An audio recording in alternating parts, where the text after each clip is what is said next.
Assalamualaikum, selamat datang para pejuang P3K di channel YouTube saya Bidan Gembul. Terima kasih untuk like, share, and subscribe. Yang belum tolong ya di like, share, and subscribe.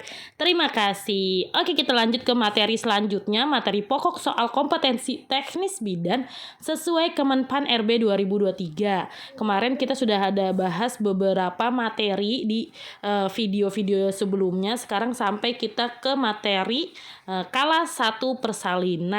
Oke, kita bahas dulu sedikit materinya ya. Kala 1 persalinan. Persalinan kala 1 adalah kala pembukaan yang berlangsung antara pembukaan 0 sampai dengan pembukaan lengkap. Tanda dan gejalanya pada kala 1 ini dimulai timbulnya his atau kontraksi dan mengeluarkan lendir darah. Lama kala 1 pada primi gravida 12 jam, multi gravida 8 jam. Primi anak pertama ya, ibu dengan hamil anak pertama, multi anak lebih dari pertama sekitar 8 jam. Pembukaan primi gravida 1 cm per jam. Kalau untuk multi gravidanya 2 cm per jam. Lalu kala 1 terdiri dari 2 fase, yaitu laten dan aktif. Fase laten dari pembukaan 0 sampai dengan pembukaan 3. Biasanya berlaku 7-8 jam.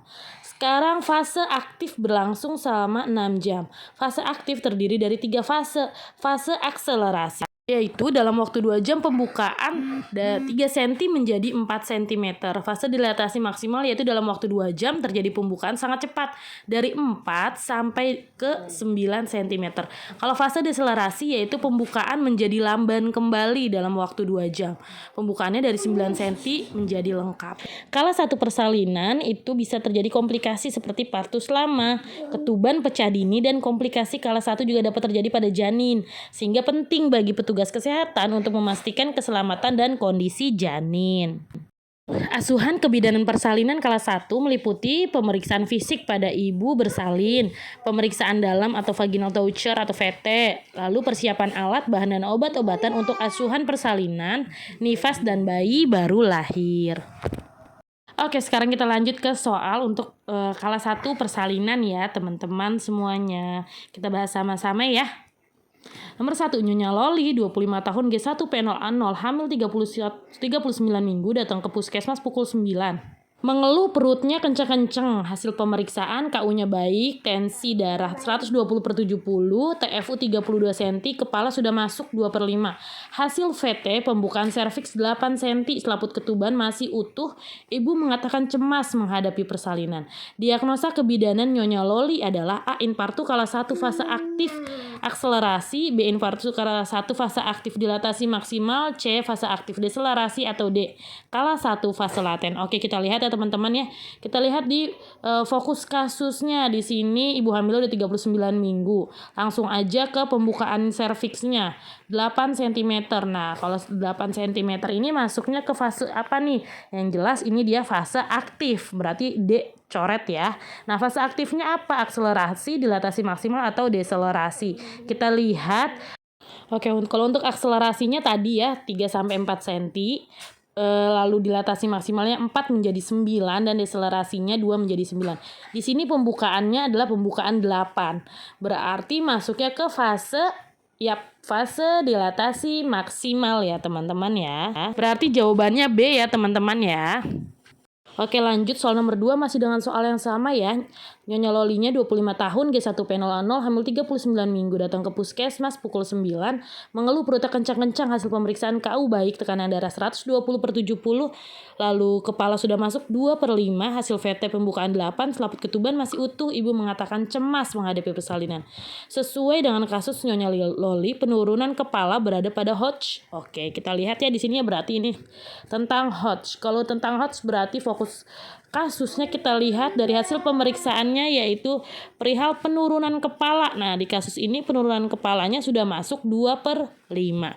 Berarti Hodge berapa teman-teman? Ayo. Oke, di sini udah tertera ya dari Hodge 1, 2, 3 plus 4 sampai ke Hodge 5. Di sini kalau kepala sudah masuk 2/5 nih ya, berarti ada di Hodge 3 plus ya teman-teman ya. Berarti jawabannya Oke ya teman-teman ya. Oke, kita lanjut ke soal berikutnya. Seorang perempuan umur 21 tahun, G1P0A0, hamil 39 minggu, datang ke PMB dengan keluhan perut mulas-mulas dan keluar lendir. Bercampur darah, hasil anamnesis terasa mulus dirasakan sejak 5 jam yang lalu dan saat ini semakin sering. Hasil pemeriksaan KU baik, tensi dalam batas normal, TFU 32 cm, kepala sudah masuk 2/5, kontraksi 3 kali 10 menit dengan kekuatannya 42, DJJ-nya 130 kali per menit, teratur. Pemeriksaan dalam porsionya lunak tipis, pembukaannya 8, selaput ketuban positif, presentasi kepala, UUK kepala depan, penurunan H3. Diagnosis apakah pada kasus di atas yang paling tepat? Apa ya? Laten sudah pasti tidak ya teman-teman ya.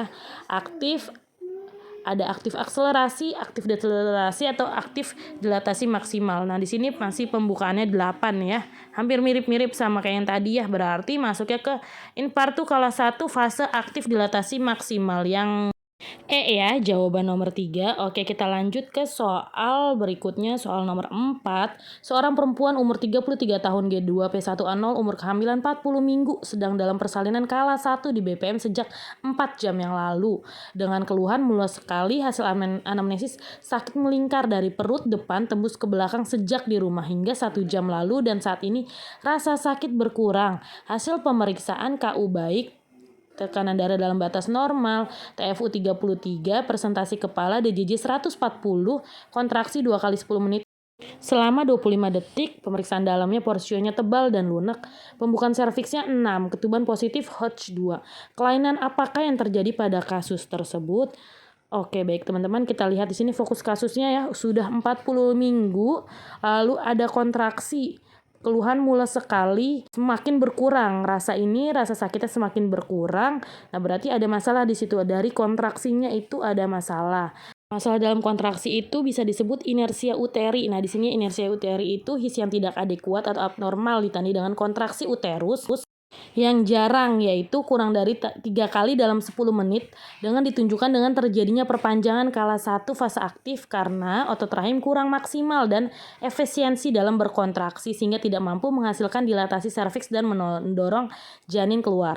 Inersia uteri di sini terdiri dari 2 ya, inersia uteri primer dan sekunder. Kalau primer, kontraksi uterus bersifat lemah sejak awal.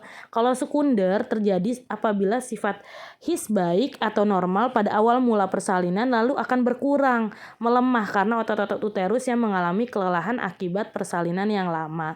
Oke, jadi ini dia tadinya di kasus ini ada kontraksinya tapi semakin berkurang.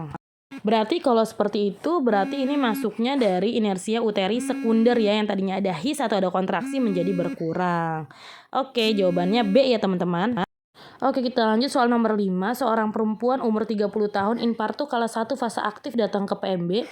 Hasil anamnesis mules sejak 5 jam yang lalu, sekarang semakin sering mulesnya. Hasil pemeriksaan tekanan darah 110/70 dalam batas normal, semuanya TFU 34, kepala masuk 3/5, pemeriksaan dalam porsio tipis dan lunak, pembukaan 8 cm, selaput ketuban positif, teraba fontanel anterior dan Hodge 3. Apakah presentasi janin pada kasus tersebut presentasi muka, dahi, dagu, mulut, atau kepala? Kita lihat ya teman-teman ya. Fokus kasusnya di sini ya, dari pemeriksaan dalam ya. Kalau mau lihat presentasi pasti dilihatnya dari pemeriksaan dalam. Langsung aja kita tembak. Teraba fontanel anterior. Kira-kira kalau terabanya fontanel anterior itu presentasinya apa? Kita lihat di sini ya. Kalau presentasi kepala, puncak kepala adalah bagian terbawah janin yang teraba UUB. Nah, kalau untuk presentasi muka, keadaan di mana kepala hiperekstensi sehingga oksiput tertekan pada punggung janin dan muka merupakan bagian terendah. Jadi yang teraba mukanya. Kalau yang terabanya fontanel anterior itu merupakan presentasi dahi. Itu ditandai dengan kepala janin dapat refleksi parsial dengan presentasi fontanella anterior atau bregma presentasi sinisput, atau pada kasus terekstensi parsial menimbulkan presentasi dahi. Oke, berarti ini masuknya ke presentasi dahi ya teman-teman, B. Oke, kita lanjut soal nomor 6. Seorang perempuan usia 36 tahun G5 P3A1 mungkin ya maksudnya ya. Hamil 38 minggu, infartu kala 1 fase aktif di PMB. 30 menit kemudian ketuban pecah spontan, pembukaan 8 cm. Hasil pemeriksaan ibu mengalami sesak nafas dan wajah kebiruan saat setelah ketuban pecah. Gelisah dan mengeluarkan banyak keringat. Tekanan darahnya menurun 90/60. Nadinya 110. Diagnosis apakah yang tepat pada kasus tersebut? AKPD, B shock sepsis, C penyakit jantung, shock neurogenik, emboli air ketuban. Oke, kita lihat fokus kasusnya ya. Di sini sudah pembukaan 8, fase aktif, ketuban pecah. Setelah itu ibu mengalami sesak nafas dan wajah kebiruan, tekanan darahnya menurun, mengeluarkan banyak keringat. Oke teman-teman, kita lihat ya. Kalau KPD tidak ada efek seperti sesak nafas, wajah kebiruan gitu ya. Kalau shock sepsis ini shock disebabkan oleh infeksi. Oke, ini kita lanjut aja, kita langsung ya. Yang terjadi pada proses persalinan, kondisi pada kasus di atas mengarah pada emboli air ketuban. Emboli air ketuban merupakan sindrom di mana cairan ketuban memasuki sirkulasi darah maternal.